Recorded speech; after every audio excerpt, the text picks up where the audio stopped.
BJP के संकल्प पत्र से बौखलाए अरविंद केजरीवाल ने फैलाया झूठ।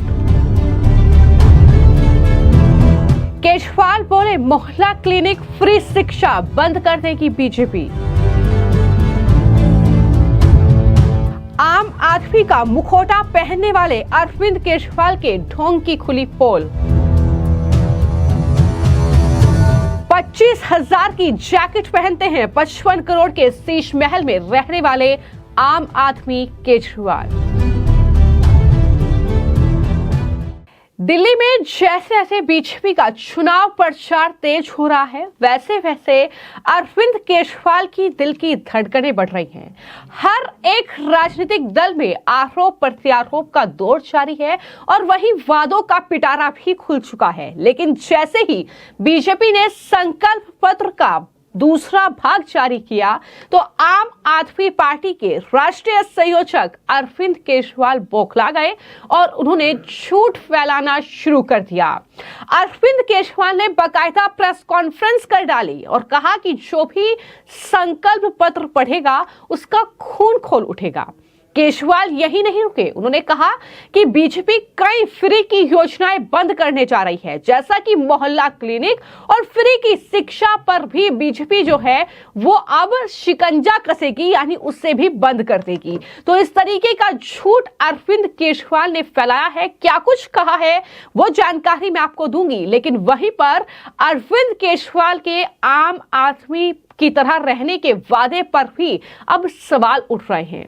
दरअसल जिस तरीके से अरविंद केजरीवाल जो है आम आदमी बनकर जनता के बीच आए थे और वो मफलर पहनते थे, लेकिन आज वो मफलर गायब हो चुका है। जी हाँ, ताजा तस्वीरें जो निकलकर सामने आ रही हैं, अब अरविंद केजरीवाल मफलर नहीं पहनते हैं, अब वो पफर जैकेट पहनते हैं। जी हाँ, चुनाव प्रचार करने उतरे हैं तो कुछ इसी लुक में जो है नजर आ रहे हैं। उनका लेटेस्ट ये लुक जनता को बहुत ज्यादा अचंभित कर रहा है, क्योंकि आम आदमी की तरह वो आए थे। हालांकि जैकेट पहनने में कोई बुराई नहीं है, लेकिन इससे ज्यादा चर्चा इस बात की हो रही है कि जो जैकेट अरविंद केजरीवाल पहन रहे हैं, उस जैकेट की कीमत कोई 1,000, 2,000 या 5,000 रुपये नहीं है, बल्कि उस जैकेट की कीमत है 25,000 रुपये। जी हाँ, ये बड़ा खुलासा किसी और ने नहीं, बल्कि जो नई दिल्ली विधानसभा सीट से अरविंद केजरीवाल के प्रमुख प्रतिद्वंदी हैं, यानी परवेश वर्मा, बीजेपी के उम्मीदवार, उन्होंने ही किया है। और एक फोटो उन्होंने शेयर की है जिसमें उन्होंने अरविंद केजरीवाल की इस पफर जैकेट पर सवाल उठाए हैं। उन्होंने लिखा कि मफलर को यमुना में बहा दिया, अब सरजी 25,000 की जैकेट पहनते हैं, ठग। इस तरीके से वो अरविंद केजरीवाल पर जोरदार हमला बोल रहे हैं। तो अरविंद केजरीवाल की इस जैकेट की चर्चा दिल्ली के चुनावी इस संग्राम में खूब हो रही है, क्योंकि जब वो चुनाव प्रचार करने के लिए पहुंच रहे हैं तो मफलर तो गायब है, वो जैकेट ही पहनकर पहुंच रहे हैं। और इस जैकेट की अगर मैं बात करूं, जो फोटो उन्होंने शेयर किया है परवेश वर्मा ने, उस फोटो में ये जो अरविंद केजरीवाल जैकेट पहन रहे हैं, पफर जैकेट, वो दरअसल गैंट ब्रांड की है और उसकी कीमत लगभग 25,000 रुपये है।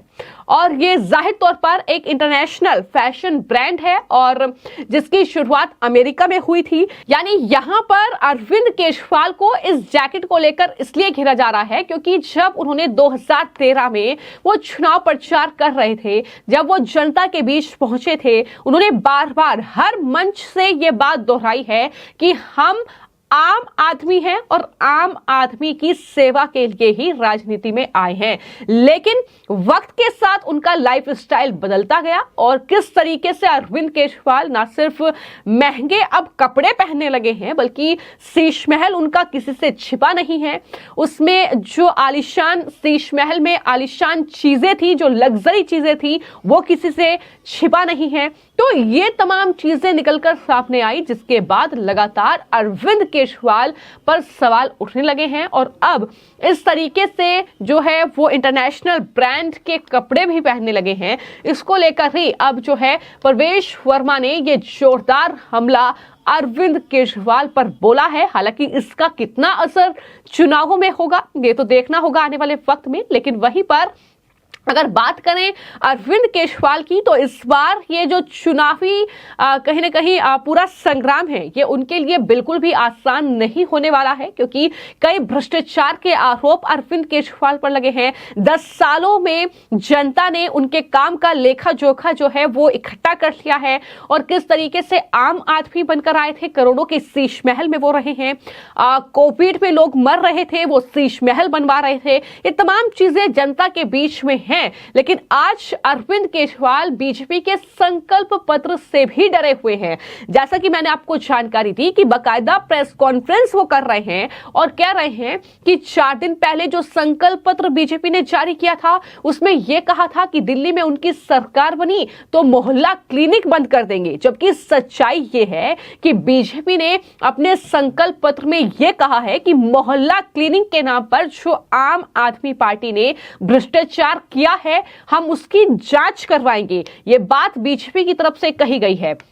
अरविंद केजरीवाल इसे इस तरीके से जनता के सामने दिखा रहे हैं कि मोहल्ला क्लिनिक बंद हो जाएंगे अगर बीजेपी सत्ता में आती है। वो कह रहे हैं कि दिल्ली के लोगों को फ्री में इलाज ना मिले, यही बीजेपी चाहती है। जबकि मैं आपको बताऊं कि संकल्प पत्र में बीजेपी ने क्या कहा था कि जो आयुष्मान योजना चल रही है वो दरअसल दिल्ली में लागू करेंगे, और दिल्ली को जो है हर एक नागरिक को उसमें 5 लाख का जो कवर है वो मिलेगा। स्वास्थ्य के लिहाज से उन्होंने कई घोषणाएं की थी, और अब अरविंद केजरीवाल दावा कर रहे हैं कि फ्री की शिक्षा भी बंद कर देंगे बीजेपी वाले।